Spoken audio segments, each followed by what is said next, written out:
El equipo IGMGES sale de la zona de la montaña de la laguna por gases. El cono principal del volcán de La Palma se derrumba parcialmente y aumenta el caudal de lava. El enjambre sísmico del sur de La Palma se reactiva, pero los geólogos creen que es un reajuste del sistema. Es habitual que en esta zona siga habiendo terremotos, puesto que el magma sigue fluyendo, explican los vulcanólogos. La superficie actualmente devastada por el volcán es de 413,38 hectáreas, es decir, 14,2 hectáreas más que ayer. El perímetro de la zona afectada, aunque dentro del mismo puede haber zonas que no estén realmente arrasadas por el volcán, es de 36,3 kilómetros. La anchura, y luego les justificaré por qué, la anchura después de la situación de ayer es en algunos tramos ya de 1.250 metros, es decir, 300 metros más que ayer. Bien, en cuanto a las edificaciones que están afectadas por el volcán, no les puedo aportar ningún dato porque Copernicus no nos pudo ofrecer ningún dato como consecuencia de un proceso de nubes que le impidieron tomar datos coherentes.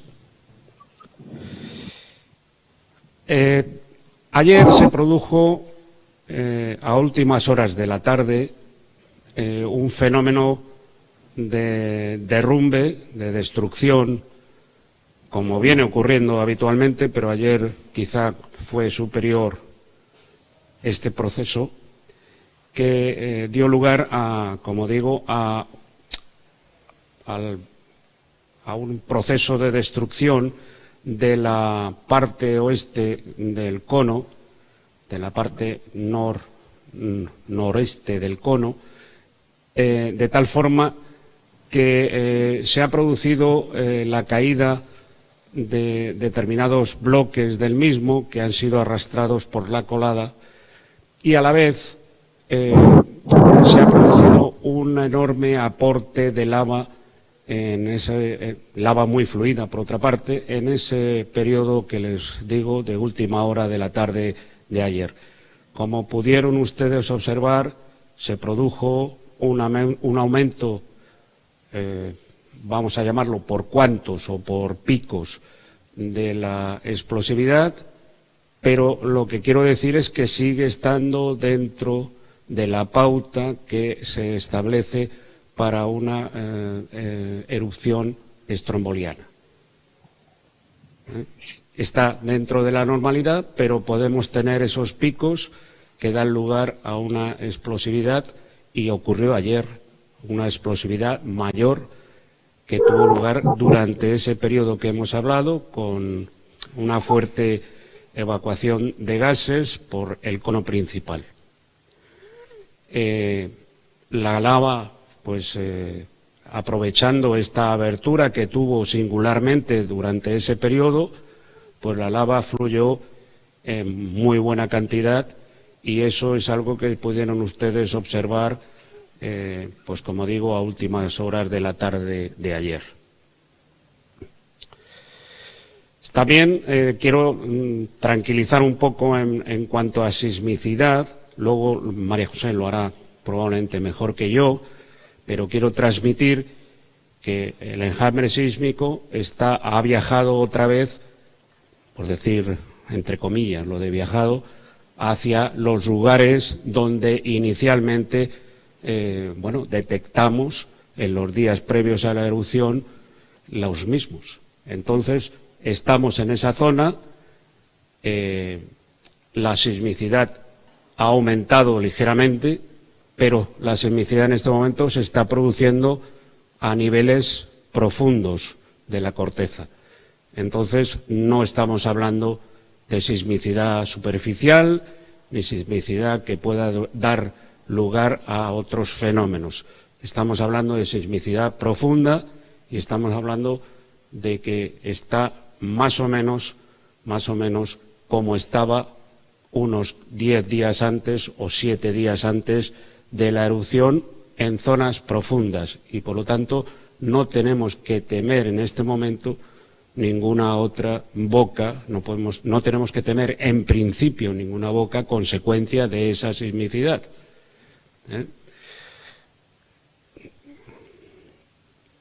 Vuelvo a insistir en que la actividad sigue siendo estromboliana con determinadas características de lavas fluidas que pueden ser de carácter hawaiano, y lo que nos preocupa fundamentalmente es seguir monitorizando y vigilando estas coladas, que, sobre todo porque este tipo de colada fluida podría dar lugar a algún cambio sobre la dirección de las lavas actuales. En ese caso, nos obligaría a tomar otras medidas, como he dicho, de protección civil.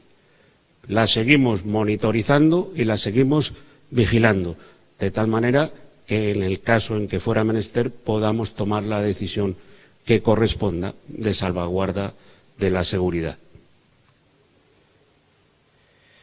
Y bueno, pues quizá con esto he terminado, aunque es muy probable que María José les pueda hablar sobre el sistema de evacuación de esta lava. Es posible que se haya detectado la presencia de algún tubo volcánico que esté evacuando esa lava subterráneamente hasta zonas cercanas a donde está cayendo al mar esta lava. Eso también digo que lo podrá hacer María José mejor que yo. Y bueno, no tengo datos ahora mismo del crecimiento de la Fajana, pero en cuanto tengamos datos se los pasaré a todos ustedes. La Fajana se está formando a partir de 4 lóbulos de la colada. Es algo que creo que ya les comuniqué ayer. Y bueno, está siendo observada y monitorizada por varios barcos que están al servicio tanto del Gobierno de Canarias como del Gobierno de España, que siguen con intensidad el fenómeno, y sobre todo también se están midiendo niveles de CO2 y se están midiendo niveles de ácido clorhídrico en la zona. María José, cuando tú gustes. Hola, buenas tardes a todos. Voy a pasar a leer de manera resumida el informe elaborado por el Comité Científico a día de hoy. Vamos a seguir manteniendo el mismo esquema, separando los datos por su contenido temático, y empezamos por los fenómenos observables de la erupción en curso. Por supuesto, como ha dicho el director técnico, la erupción fisural continúa con su mecanismo estromboliano. Hemos intentado aclarar dentro del informe del Comité Científico a la ciudadanía qué significa este mecanismo estromboliano, que tiene un carácter mixto y alterna y simultánea fases con una explosividad que producen los depósitos piroclásticos y también fases más efusivas que producen las coladas de lava. Esto es la definición de un mecanismo estromboliano. También introducimos un nuevo concepto, que es el índice de explosividad volcánica, conocido por sus siglas en inglés VEI, V-E-I, y en el que se utiliza para cuantificar la magnitud de una erupción, de la explosividad de una erupción. En este caso, la escala que va de 0 a 8, por ahora el valor asignado a esta erupción es de 2. Luego, describiendo y ahondando en lo que ha dicho el director técnico, la colada que comenzó el 1 de octubre desde los 2 centros más al noreste separados unos 600 metros del cono principal, Esta colada sigue mostrando pocos signos de actividad. Se observan varios centros activos en el interior del cráter principal y 2 situados en el noroeste del lateral del cono. Uno de ellos que tenía una formación en forma de conelete y que ayer, como ha indicado el señor Morcuende, a partir de las 19 comienza un proceso que finalmente a las 19:45 culminó con un colapso del lateral de dicho conelete. Al romperse, es como una presa, al romperse parte de la pared, lo que se produce es un derrame del material que estaba contenido de ese conelete, que era un lago lábico, generando una emisión de gran volumen y extensión de lava a lo largo del cono principal, que arrastraban a su vez grandes bloques del cono. No se descarta la aparición de nuevos centros de emisión en el entorno del cono existente. La tarde de ayer se produjo un aumento de la frecuencia e intensidad de la actividad explosiva, con duraciones en torno a varios minutos, algunas fases de estas o pulsos de mayor explosividad, constatándose la emisión de bombas balísticas de tamaños decimétricos, con alcance de hasta 800 metros. Como 800 metros está dentro del radio de exclusión, este peligro solo afectaría al personal de emergencia, de la atención a la emergencia, o a los científicos si ya se les ha puesto en conocimiento. En cuanto al delta de Lábrico, los datos de ayer arrojaban una superficie que supera los 29 hectáreas. Continúa el penacho marino en el borde del contacto del delta de lava, produciendo nubes de vapor de agua y ácido clorhídrico que se concentran, como en días anteriores, en el entorno del contacto. El proceso eruptivo puede mostrar, como hemos dicho, episodios de incremento y disminución de la actividad estromboliana, así como pulsos de actividad freatomagmática. La altura de la columna de cenizas y gases medida esta mañana ha sido de 4.500 metros. Se prevé, en cuanto a las condiciones meteorológicas, se prevé que el viento en los niveles de superficie, entre los niveles de superficie y 5.000 metros, sea de componente norte. Y con esta predominancia llevará el penacho de cenizas y dióxido de azufre hacia el suroeste del foco eruptivo. La zona más afectada por la caída de cenizas sería la vertiente sur-suroeste de la isla de La Palma. Esta disposición prevista del penacho es favorable para la operatividad de los aeropuertos canarios. La entrada de una masa de aire marítima húmeda disminuirá la estabilidad atmosférica y durante el día de hoy, en los niveles bajos de la troposfera, se elevará el nivel de inversión hasta los 2.000 metros y esta disminución de la estabilidad es favorable desde el punto de vista de la calidad del aire. La sismicidad continúa como en días anteriores, manteniendo un patrón que se solapa espacialmente con el que había los días 11 y 12 de septiembre al comienzo de esta crisis eruptiva y manteniendo una profundidad en torno a 10-15 kilómetros. Se registran, como en días anteriores, terremotos a profundidades mayores de 20 kilómetros. Y en las últimas 24 horas se han localizado decenas de eventos, el máximo de magnitud 3,7, sentido con una intensidad 3,4. El incremento constatado en el número de sismos y su magnitud pueden indicar un aumento en la probabilidad de que se produzcan más sismos sentidos, pudiendo originar pequeños derrumbes en zonas dependientes. En cuanto a las deformaciones, pues sigue manteniéndose en aquellas que están en el entorno del centro eruptivo una estabilidad en su componente vertical. En cuanto a la emisión de SO2, de dióxido de azufre en el penacho volcánico, pues los valores medidos en el día de ayer alcanzaron unas 16.000 toneladas diarias, que es un valor superior al día de ayer, antes de ayer, perdón. Asimismo, la emisión difusa de CO2 por todo el área del Cumbre Vieja arroja un valor de 1.748 toneladas diarias. Los valores de CO2 bajos se siguen manteniendo en cuanto a calidad del aire en todas las estaciones de la isla, salvo picos puntuales en los llanos y el paso, pero de baja intensidad, y lejanos a los umbrales establecidos en la normativa en vigor. Respecto de las partículas menores de 10 micras, denominadas PM10, se midieron valores inferiores respecto a días anteriores, aunque se volvió a superar el umbral diario en la estación de los llanos, con un promedio de 96 microgramos por metro cúbico. Es la única estación donde se ha producido una superación de los umbrales diarios. Respecto a las medidas de seguridad, pues se sigue manteniendo el kilómetro de separación respecto al frente del delta lábico, y en el caso del personal que trabaje a menos de esta distancia, pues deberán usar gafas y máscara de gas y hacer un lavado frecuente de los ojos. El penacho marino, dependiendo de las condiciones atmosféricas, se puede alcanzar distancias mayores, pero siempre mucho más diluido. Si el penacho marino llegara a núcleos poblacionales, sería beneficioso permanecer en el interior de las viviendas con las ventanas y las puertas cerradas. Y en caso de que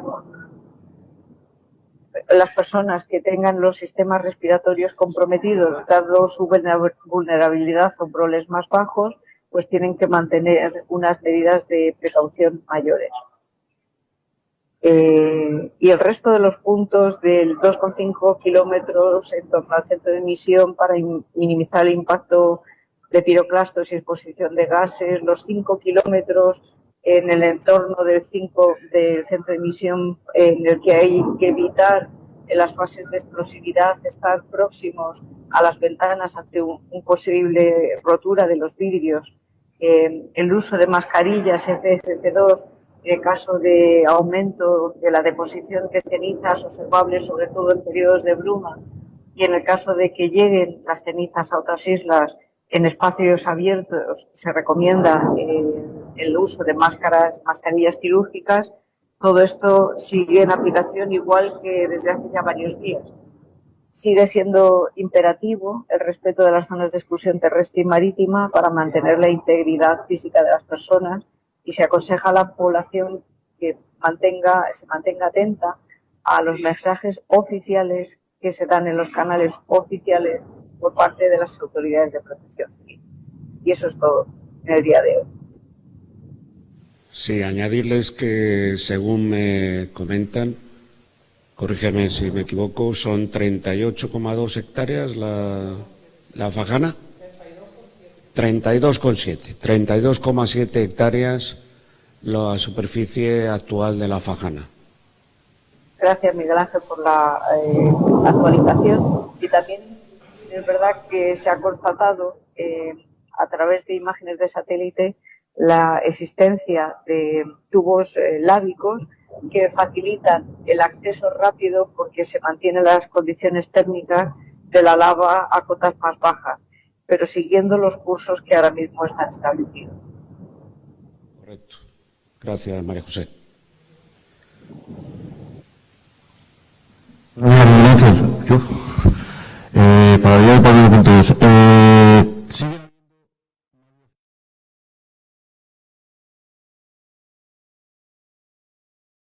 me gustaría saber qué previsión se tiene con estas personas.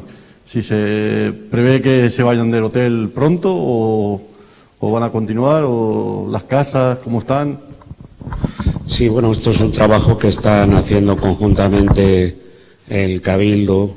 Excede, digamos, un poco a lo que es la dirección técnica, pero es un trabajo que están realizando conjuntamente Cabildo de La Palma y Gobierno de Canarias, al objeto de poder ahora buscar otros lugares que ya no serían de albergue, sino buscar una solución que tiene muchísimo más largo plazo. Eso en este momento lo están buscando ambas administraciones, y creo que incluso también está colaborando el Gobierno de España en esta materia. Es decir, es una actuación conjunta para tratar de buscar una ubicación que sea definitiva, entre comillas, en tanto en cuanto se acaba el evento eruptivo y bueno, pues se busca que las personas puedan tener una continuidad. Esta mañana he podido escuchar a la consejera de Asuntos Sociales, creo que es el Gobierno de Canarias, hablando sobre este asunto, y no sé si es la consejera o es la directora general de Asuntos Sociales del Gobierno de Canarias, hablando sobre este asunto y sobre la necesidad de ubicar a las personas en un lugar que pueda ser más reconocible para ellos en función del tiempo. Están asistidos por Cruz Roja, ¿no? O sea, que están en perfecto estado, ¿no? Sí, sí. En principio las personas están donde están, en perfecto estado, y yo creo que además están ya adaptadas al lugar donde se encuentran, pero no deja de ser un hotel, aunque tenga el máximo de comodidades, y no es, digamos, el hogar. La diferencia entre vivienda y hogar no es el hogar. Buenos días, señor Morcuende. Buenos días. Comenzaba su intervención hablando del voluntariado y Sí. me gustaría hacerle una pregunta relacionada no solo con el voluntariado, sino con todo el personal de la Fuerza de Seguridad del Estado, Cruz Roja, bueno, de todos los equipos que están trabajando. Llevamos 15 días, 16 jornadas de trabajo intenso. ¿Tienen planificados o lo están haciendo los relevos, los cambios de turno, todo ese trabajo para que esa gente también descanse? ¿Lo tienen previsto? Sí, en principio sí, está previsto.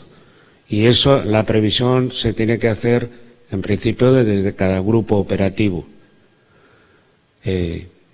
Otra cosa es si hay alguien que puntualmente esté excediendo el tiempo de trabajo. Eso puede ocurrir y va en virtud de la necesidad habitualmente. Pero sí, estamos tratando de que cada grupo busque su solución en cuanto al relevo. Y en principio creo que lo estamos consiguiendo. Ya le digo que puede haber alguna disfunción, lo cual no significaría que todo el operativo esté en esa posición. Pregunta, gracias. Para la señora Blanco. En ese comité científico, bueno, es casi una pregunta doble. En ese comité científico del PEVOLCA, la primera, ¿están recibiendo aportaciones de otro tipo de instituciones, no solo las que participan de ese comité? Esa es la primera pregunta. Y la segunda es, ¿las decisiones se están tomando siempre respetando lo que digan los científicos o existe algún tipo de acuerdo, de llegar a acuerdos con la parte institucional? Gracias. Contestando a la primera pregunta, sí se reciben informaciones, por ejemplo, lo de los tubos lábicos que se ha contado hoy, es a través del INVOLCAN con uno de sus colaboradores extranjeros. Se reciben siempre información, pero a través de las instituciones que forman parte del comité científico. Esa es la primera pregunta. Y la segunda, yo creo que es a los gestores a lo que debiera de preguntarlo, pero haciendo o contestando a su pregunta de manera directa, yo no he visto ninguna disfunción entre las decisiones que toma el comité de dirección y los informes que elabora el comité científico.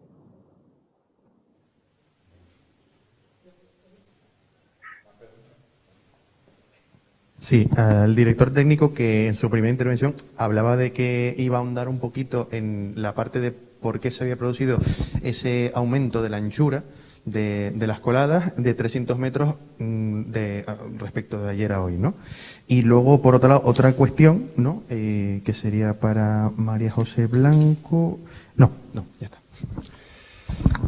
Sí, fundamentalmente la anchura se debe casi siempre, esto ya para el futuro lo tendrán ustedes claro, se debe fundamentalmente a que las coladas están atravesando determinados terrenos que tienen hoyas. Entonces, fundamentalmente lo que hace la colada es rellenar esas hoyas. Y bueno, esas hoyas al final terminan tomando la anchura, esa colada termina tomando la anchura de la olla. Y, en fin, es una especie de vasos comunicantes permanente. Entonces, al final, en tanto en cuanto el volumen de colada es importante y no puede tener un cono de deyección claro, lo que hace es ir ocupando poco a poco todo en la superficie aledaña y rellenando huecos.